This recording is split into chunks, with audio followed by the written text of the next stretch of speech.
Ekskluziv olarak Vol.az saytı için.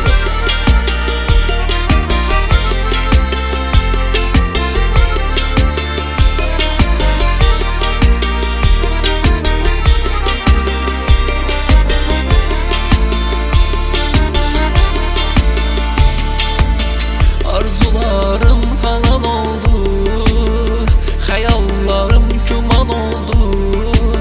Senin dediğin məhəbbət yalan oldu, yalan oldu. Yalan değil bu məhəbbət, səni mən sevirdim əlbət. Ayırdılar məni səndən, edirəm həyata nifrət. Edirəm həyata nifrət. Belə gözlətmə, məni kövrəltmə.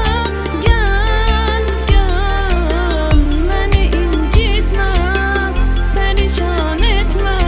Gəl, gəl. Belə gözlətmə, məni kövrətmə. Gəl, gəl, məni incitmə, pərişan etmə. Gəl, gəl.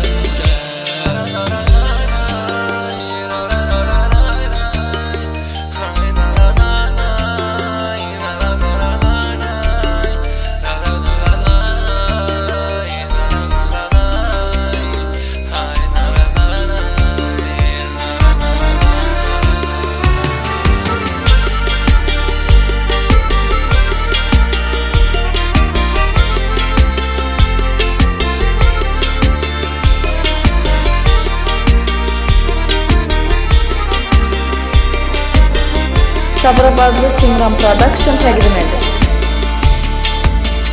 Başımdan ağlımı aldın, dəli tək çöllərə saldın.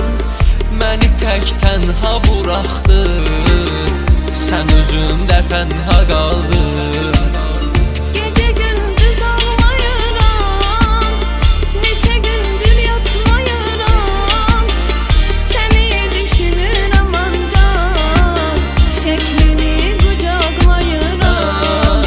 Şəklini qucaqlayıram. Belə gözlətmə, məni kövrəltmə. Gəl, gəl, məni incitmə, pərişan etmə. Gəl, gəl. Belə gözlətmə, məni kövrətmə. Gəl, gəl, məni incitmə, pərişan etmə. Gəl, gəl.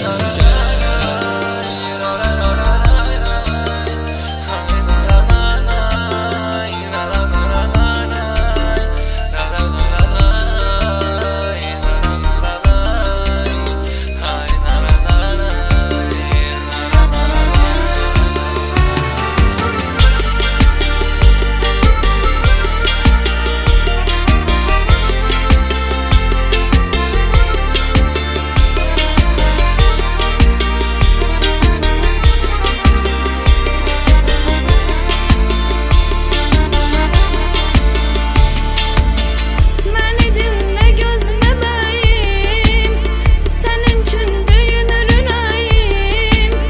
Tənhayam mən indi sənsiz, söyləmə axı neyləyim. Nə olar yanıma gəlsən, mənimlə danışıb gülsən. Sevinib şad olaram mən, sən mənim qədrimi bilsən. Bəkirim qədrini bilsən. Belə gözlətmə, məni kövrəltmə. Gəl, gəl, məni incitmə, pərişan etmə. Gəl, gəl. Belə gözlətmə, məni kövrətmə. Gəl, gəl, məni incitmə, pərişan etmə. Gəl, gəl. Vol.az